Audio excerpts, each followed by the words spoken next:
What's up, everybody? Welcome back to another Pitching Ninja's filthiest pitches of the day. I am Pitching Ninja, and I'm here with a very melancholy Will Leahey. What's happening, Will? Ninja, last night I decided last minute to go to the game, sold all my infant's formula and clothes just to buy some mediocre tickets, and we were hyped. We were pumped, and it didn't turn out the way we expected, Ninja. Mets ultimately got destroyed. You know, there was a lot of optimism in the stadium, which I feel like is kind of new this year for Met games when they're losing by a lot. But then in the eighth, when Shohei really just crushed all the hope out of the stadium with one swing. And the game pretty much ended there, Ninja. But listen, there was some pretty decent pitching, especially coming from the Dodgers and Walker Buehler, which I did not see coming. I thought he was going to get shelled. Ninja, what'd you see in this game? Well, when you mentioned pumped, it sounds like there's going to have to be a lot more pumping in the Will Leahey household because run out of formula.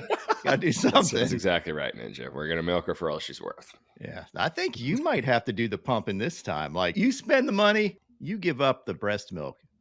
Anyway, the Dodgers killed the Mets yesterday, 8-0. Walker Buehler, I didn't see this coming either, and this is as good as I've seen Walker Buehler pitch in years. Literally years. He had 6 strikeouts and 4 scoreless innings, giving up 3 hits and 2 walks, and that doesn't do justice to his stuff this game. He had this painted fastball, this filthy cutter. Here's an overlay of his 2-seamer and cutter. You can see how those pitches work together. He had these knuckle curves and got absolutely fired up after striking out Lindor. I think he said some bad words or something, which is what Walker Buehler does. I didn't particularly care for this one, Ninja. It was a little hateful. Lindor's the best. You can get fired up and not be mean to Francisco Lindor. That's true. It's kind of like kicking Grimace in the nuts. You just don't exactly do things you don't do. But to me, the filthiest pitch of the game, and I haven't heard that many people talk about it. They're talking about his knuckle curve. His sweepers were off the freaking hook. He was throwing pitches that broke up to 27 inches. Yep.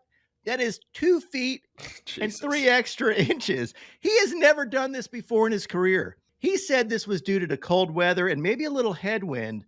I saw these numbers pop up on Baseball Savant, and right away I started asking folks in the know, like, is this right? Because this is insane. And the word is, this was right. It was due to the way the wind was blowing, due to the weather. This one here had 26 inches of break. Look at this thing. No wonder why JD missed this by like 2 feet. Because this thing broke ridiculously. I overlaid that one and a 2-seamer. No wonder no one could hit Walker Buehler. His stuff was wizardry. He had 18 swings and misses yesterday, which is the most he's had in a game since 2021, and was absolutely ridiculous. He deserves all the props. Coming up big here. Big game Walker Buehler. Just whipping out his magicianship. Magic. Michael Kopech came in, had 1 K and 1 scoreless inning with his 99-mile-an-hour heater. Ryan Brazier had a K on this slider, and then Blake Treinen came in. And speaking of wizards, speaking of witches, speaking of anything supernatural, which Blake hates, he had 2 Ks in 1 inning. He had these ridiculous sweepers. Look at these things. And then he struck out Lindor on 3 pitches, and this is one of the filthiest at-bats you will see. He had this sinker that broke 23 inches arm side, and then tops it off with back-to-back evil sweepers. I overlaid all 3 of these pitches in this at-bat, and you've heard of pitch tunneling? Well, this is pitch funneling, because these pitches start this far apart and end up basically crossing. When this dude is on, he is still the filthiest pitcher in baseball. Absolutely ridiculous, ridiculous stuff. And then Ben, the age of Kasparius, came in. Kasparius looked really good yesterday, too, at 3 Ks and 2 scoreless innings, and he had these sliders. For the Mets, Luis Severino wasn't bad. He had 3 Ks and 4 2/3 innings, giving up 2 runs, but none of them were earned. He had this cutter and sweeper and got out of a bases-loaded jam here. Here's an overlay of his 97-mile-an-hour fastball and sweeper, and that's filthy.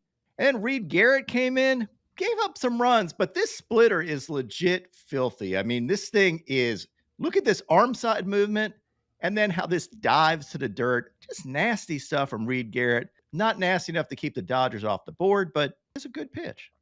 Will, what do you think about the Mets' chances right now? Ninja, I'm optimistic. Losing Game 3, it's a pivotal game in a 1-1 series, but there's optimism. I mean, this team is special. It's not the downtrodden Mets of years past. I think they could possibly come back. And as much of a shellacking as it was yesterday, there were some bright spots. There were 2 incredible plays.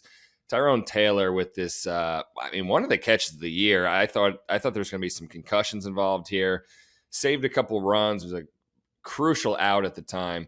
And Lindor ate up this ground ball that was hit at 200 miles an hour. So there were some bright spots here. The bats were asleep. The Dodger starting pitching is decimated. So there's always that possibility with a hot lineup like the Mets. They could certainly get to them. I don't think it's over by any means. This was their A-game bullpen, though, this game. They did not want to let the Mets breathe, and they just went with their stuff. And every time Blake Treinen pitches, it's an A-game bullpen day, and he was on. Like, that will tear you can't do anything. When Walker Buehler's pitching like this, and then you bring in Blake Treinen throwing wizardry stuff, you're hosed.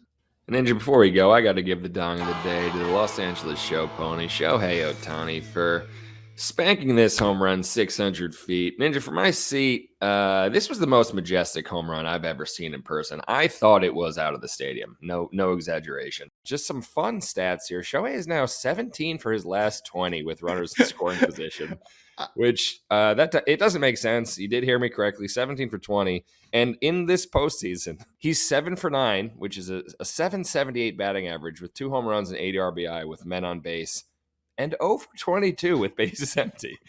So Shohei is just flush or bust here. And he was flushing it last night. In Flushing? Yeah, and he flushed it in Flushing last night, Ninja. At this point, it can't be written off as just statistical anomalies. He is just, when the chips are down, that dude is at another level. Not that he doesn't try when there are no runners on base, but nobody can get this guy out. Just crazy.